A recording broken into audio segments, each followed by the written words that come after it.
안녕하세요 플레이라이프 구독자 여러분, 여러분의 다락방지기 김겨울입니다. 오늘도 한 달 만에 돌아왔는데요. 와, 저희가 3월에 이제 좀 따뜻해지려고 하는 봄에 이 다락방을 열었는데 어느새 이제 날씨가 쌀쌀해진 그런 가을이 됐습니다. 날씨가 좀 쌀쌀해지니까 올해 뭐 했지, 뭘 잘했지, 뭘 잘못했지 막 이런 생각을 하면서 조금 후회를 하기도 하고 내 자신을 좀 기특하게 여겨지기도 하고 그런 생각들을 좀 해보고 있습니다. 그래서 오늘은 일단 후회에 대한 이야기를 좀 해보려고 합니다. 아무래도 날씨가 좀 차가워지고 밤이 좀 빨리 오고 하면은 과거를 돌아보면서 후회를 하게 되는 그런 생각이 들기도 하잖아요. 우리 모두에게는 후회가 되는 순간들이 있죠. 저도 마찬가지인데요. 여러분의 후회에 대한 고민들 한번 받아봤거든요. 같이 한번 이야기 나눠보도록 하겠습니다. 첫 번째 사연 먼저 볼게요. 자, 첫 번째 고민, F4의 말로 라는 고민이네요. 대학교 1학년 때 놀기만 하다가 F가 줄줄이 나오며 학사 경고를 받았습니다.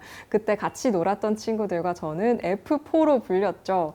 그때는 후회 없이 잘 논다고 생각했는데 지금 4학년이 되니까 수습하는 과정이 너무 힘듭니다. 자소서를 쓸 때마다 그때 왜 그랬을까라는 생각이 계속 들고 그 시절의 제가 가장 후회됩니다 라고 보내주셨어요. 제 입장에서는 너무 좋고 너무 부럽네요. 이런 분들을 보면 약간 나도 저렇게 한번 대학 시절에 화끈하게 한번 놀아봤어야 되는데 너무 이제 소심해가지고 그렇게까지는 못했던 것이 오히려 저는 좀 아쉽기도 해요. 근데 저만 이렇게 생각하는 게 아니라 대학 시절에 놀지 않았던 사람들은 놀걸이라고 후회를 하고요.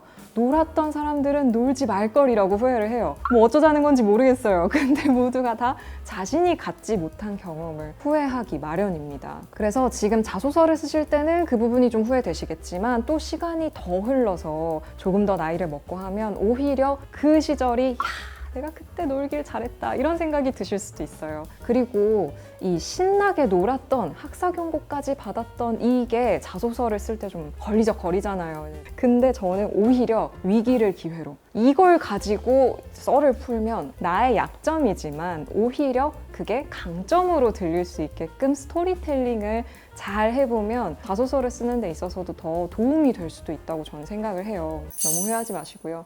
오히려 부러운 경험입니다. 네. 그러면 두 번째 사연으로 넘어가 볼게요. 자, 두 번째 고민입니다. 주인을 잘못 만난 몸이네요. 남일 같지 않은데 이거? 저는 20대 때부터 위경련, 두통이 잦았는데요. 바빠 죽겠는데 병원 갈 시간이 어딨어 하면서 넘겼습니다. 그러다 30대가 되니 만성 위염과 불면증, 편두통에 시달리고요. 평생 없던 아토피까지 생겨 지난날의 제가 만든 병을 스스로 감당하는 중입니다. 건강을 잃고 나서야 얼마나 바보 같은 선택을 했는지 후회해요. 주인을 잘못 만난 제 몸뚱이에게 미안할 따름입니다. 이거 제가 썼나요? 나는 사연을 보낸 적이 없는데. 근데 이렇게 생각하게 되지 않나요? 너무 바쁜데 병원 뭐 갈 시간도 없고 그냥 지금 하는 일이 더 급하고 웬만한 건 며칠 지나면 낫고 이러니까 그 후과를 감당해야 하는 시기가 30대에 찾아오게 되죠. 누구나 정말 많이 하는 후회라고 생각을 하고요. 올해 건강검진을 받았는데 저도 이제 건강검진 결과를 보고 많은 생각을 했습니다.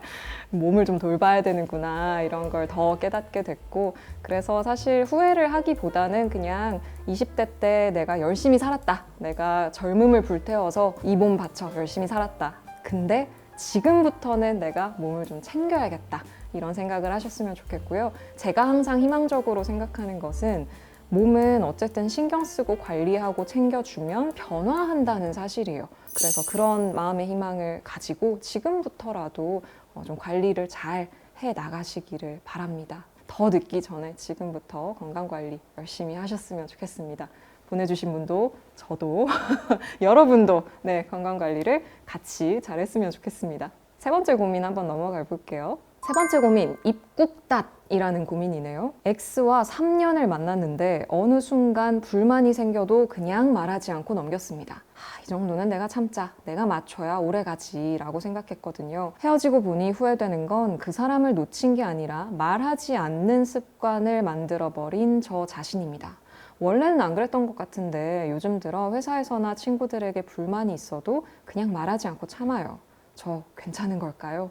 라고 보내주셨는데 저는 이런 태도가 좀 독이 될 수도 있다고 생각해요. 이를테면 지금 보내주신 사연에서 말하지 않고 그냥 넘기면 상대방 입장이면 좀 억울할 것 같아요. 불만이 있는데 티를 안 내고 말을 안 하다가 갑자기 사실은 나 A, B, C, D, E가 다 너한테 불만이었고 난 이제 너랑 손절할 거야. 만약에 이렇게 되면 말을 좀 해주지. 말을 해주면 내가 그거에 대해서 이해를 하거나 좀 배려를 하거나 고쳐보거나 협의점을 찾을 수 있을 텐데 갈등을 좀 슬기롭게 잘 풀어내는 것이 진짜 성숙의 자세라고 생각하거든요. 그러니까 원래는 안 그랬던 것 같은데 요새는 그냥 불만이 있어도 회사에서든 친구들한테든 말을 안 한다라고 하시는 거 보니까 아마 좀 지치신 게 아닐까라는 생각을 하게 되는데요. 저는 그래도 좋은 방법을 찾아서, 그러니까 방법을 좀 바꿔서 이 갈등을 드러내고 해결을 하는 것이 더 좋은 자세라고는 생각을 합니다. 방법을 바꿔보는 식으로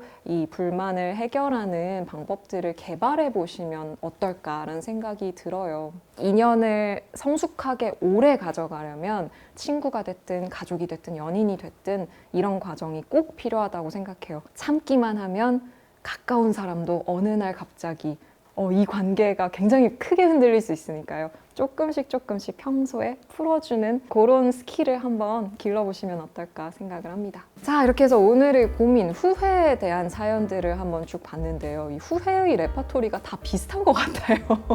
누구든지 다 비슷하게 가지고 있는 고민이라는 생각이 드는데요. 오늘 저의 코멘트들이 약간의 도움이 되기를 바라고요. 말을 하면서 저도 조금 더 그렇게 해봐야겠다라고 다짐을 하게 됐습니다. 후회는 후회로만 남아있을 때보다 이 후회를 통해서 내가 어떻게 앞으로 변화하고 성장할 것인가를 고민할 때 나에게 좋은 자양분이 될 수 있다고 생각해요. 미래에 대한 다짐으로 이어질 수 있도록 모두 힘을 내봤으면 좋겠습니다. 저희의 다락방은 언제나 열려 있습니다. 플레이라이프 인스타그램 계정으로 들어오셔서 여러분의 고민을 나눠주시면 다음 달에도 여러분의 고민과 함께 이야기 나눠보도록 하겠습니다.